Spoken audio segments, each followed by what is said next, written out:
Anyways, today we are gonna make a desalinator. Salinator? Salinator. Anyways, you only have salt water to drink, and that's not good. It'll get you sick. It'll dehydrate you. It'll kill you.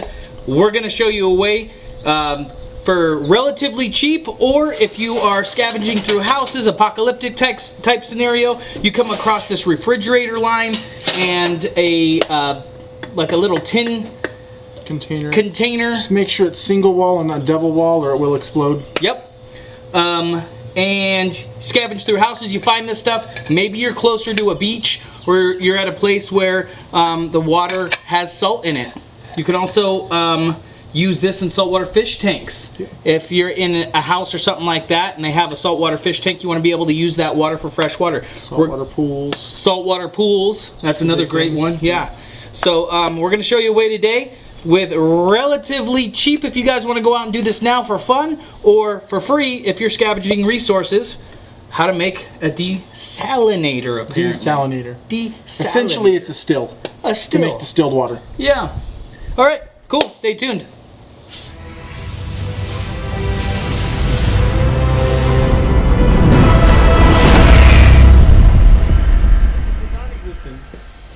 Alright, so the first thing you're going to need for this project is some kind of a stainless steel metal bottle. Again, make sure it's single walled and not double walled or insulated, because it will blow up on you when you put it on the fire. Plus you won't heat up at all, because it's just the gap in between that'll heat up. So you'll need a metal water bottle, something with a lid. You're going to need copper tubing or some kind of metal tubing. We prefer copper just because it's cleaner, easier to solder. Real quick, if they don't go to Lowe's or Home Depot or something like that, where can you find this in a house? Refrigerator line. Yep. Refrigerator line, or a lot of times they'll pipe into underneath your sink for your water filtration device. They'll use copper tubing. And that's 1/4 inch, good stuff. We got a little piece of rubber gasket just so we can seal off the end. Here is a 90-degree compression fitting. Again, this is in 1/4 inch. You'll see where that comes into play a little bit later. You got your solder, your flux, a little brush, lighter. You're going to need either propane or matte gas torch, and something to cut your copper tubing with. Now we have a little piece of sandpaper here just so we can clean up the end of the copper before we sweat it or solder it. And that's pretty much all you're going to need. Oh, you're going to need a drill press or some kind of a hand drill too, so you can make a couple holes in this thing. But we'll get to that in a little bit. Yeah, guys, if you don't have a drill press for whatever reason, you can definitely use a hand drill. Again, if we're looking at like an apocalyptic scenario and you don't have a hand drill, you can definitely do it by hand. It's just going to take a little bit longer. Bit and brace. Yep. All right, well, come along with us. We'll show you what we're doing. All right, so what's the first order of business? First order of business, we need to drill out the cap of this thing. Now, I don't want to mess up the rubber gasket that's in there, so I need to figure out a way to get that out, which I didn't bring a tool for. Hold, please. This guy. Meat pick. All right, so I'm going to use this pick that I made, and I'm just going to get this gasket out of here. Wait, how did you make it? I forged it. You have a forge? I have a forge. What's it called? Fenris Forge. Oh, that makes sense, considering that's your name, right? All right, so come in closer so you can see. This rubber gasket was on here. We peeled that off. And what we're going to do is we're going to make one little mark here at the top, right in the middle. Boop, right there, that's where we're going to drill a hole. And that's going to go all the way through the bottom. And then I'm going to drill another tiny little hole right here on the side so that we can let air escape when we're heating it up and not blow the dang thing up. Okay? Come over to the drill press. We're going to drill the holes out. Turn this on so you can see. All right. So hold this right here. Turn this bad boy on. And we are going to start drilling. Oops. Nice and slow. Just like that. We're going to continue all the way through. Up a little bit. All the way through.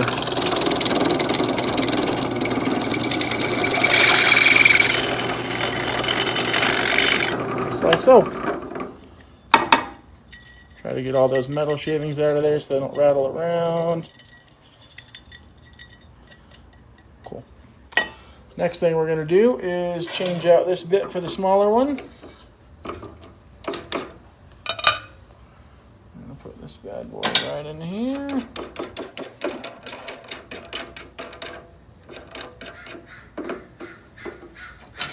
Chuck key. Chuck key. What'd you call me?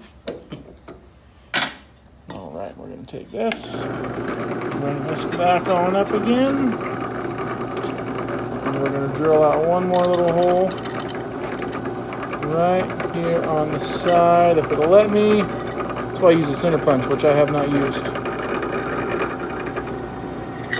Right there. Good to go. Done and done.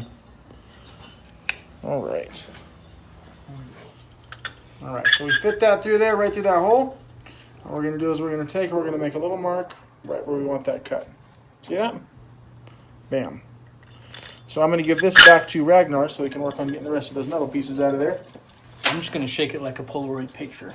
Perfect. We're going to get this copper cutter here. And we're going to line this up right on that mark. And then we're going to cinch it on down. Just like that. Now you don't want to go too tight. Make it tight, and then you roll it around a couple times, and then you tighten that up again.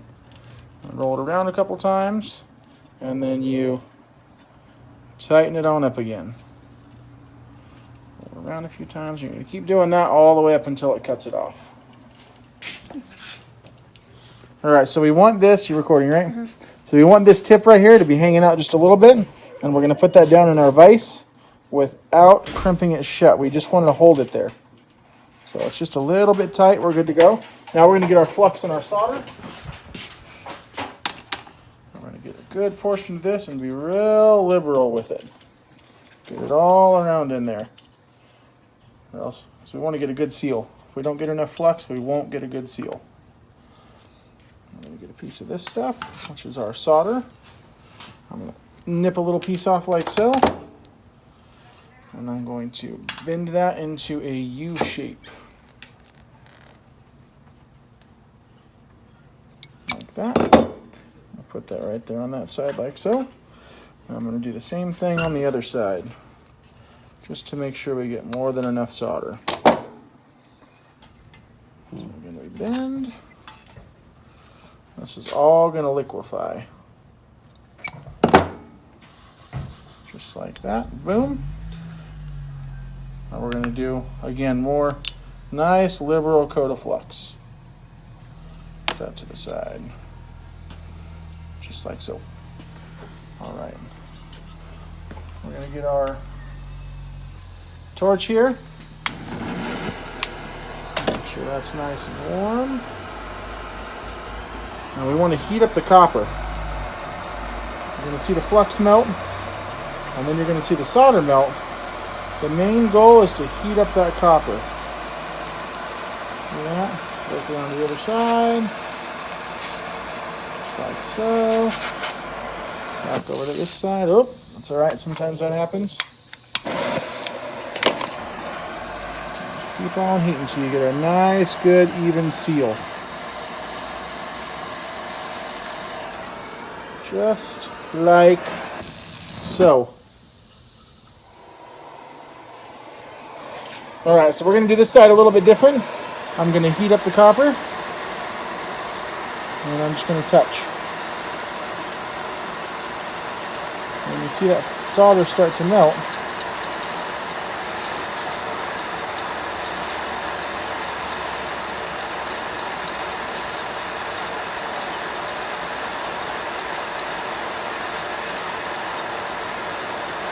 Now you're getting close. It's getting sticky. Come on. Just about there.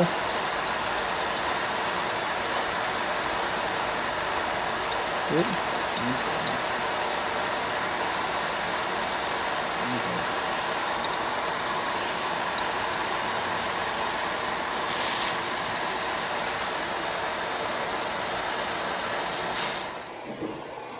Next thing we got to do that hole.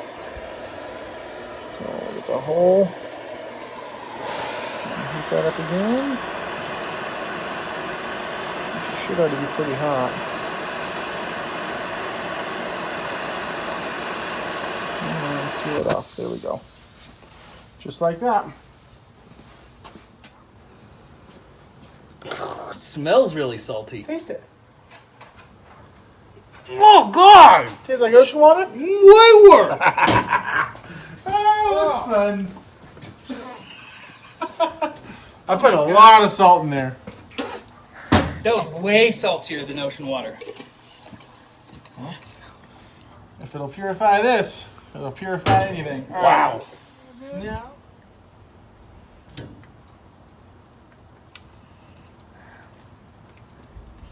Put that right in there.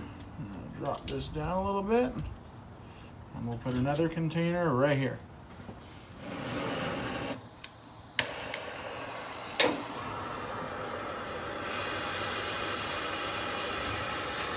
Ooh. There we go. Now we wait. All right, so we're steaming now, doing pretty good. Water's nice and clean and clear. You want to hold the other side? No, you grab the one. I'll hold it up.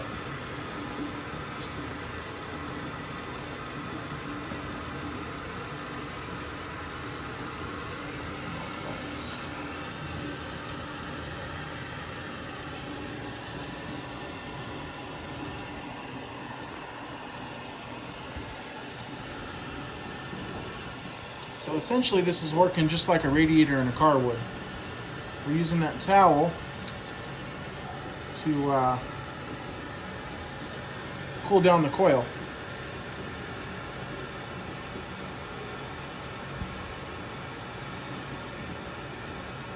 Now if you had to, you can actually bend that copper tubing down so the tip of it's underwater, and that's going to stop a lot of your steam loss as well.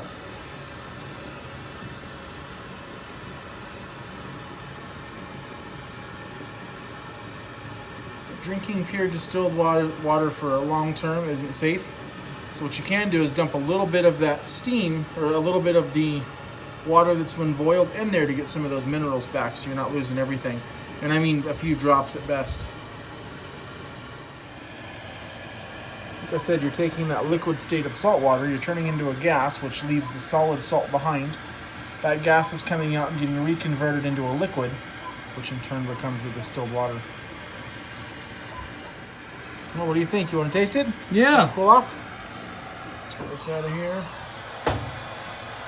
Let's get this off of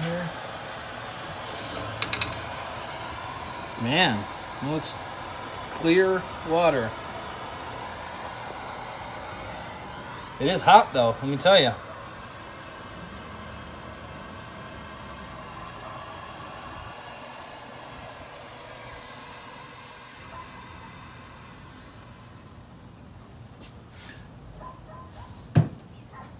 Should I throw some ice in there?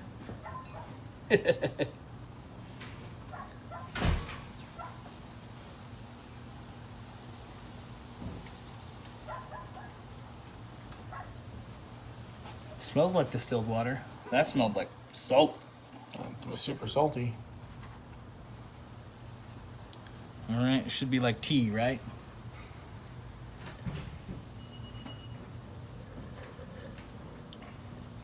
Tastes like distilled water. There you go, man. You can try it? Sure. All right. The cup is hot. The water's not hot, but the cup's hot. Ooh, yeah, it is. Distilled water. There you go, man. So if you're at the beach, somewhere where there's a lot of salt water, like I said, a saltwater pool or Saltwater fish tanks. saltwater fish tanks, anything like that, you can get usable water out of them. Yeah, a lot of houses, a lot of families and stuff have these. I know we have them at home. We got a bunch of kids and stuff, so a lot of people have this stuff. Most of the stuff that we use, we found in a garage. Not only that, I mean, you can get one of these bottles off Amazon for like $10. I think we spent $15 at Lowe's if you wanted to get, or I priced it out if you wanted to get copper and all the other stuff that goes along with it to make it. But most of the stuff, if you're scavenging around, you can find almost anything, or all the stuff that you need for this, and you still got water coming out. All right, guys, if you like this video, if you have any questions, you know a better way of doing this, drop them in the comment section below. We will put all of the things that we used in the description section below. Yep. If you guys like videos like this, again, make some comments, subscribe, hit that little notification bell. Go to our Facebook and our Instagram as well. If you guys can, give us a like over there. We really appreciate it. We appreciate all your guys' support. And as always, stay savage.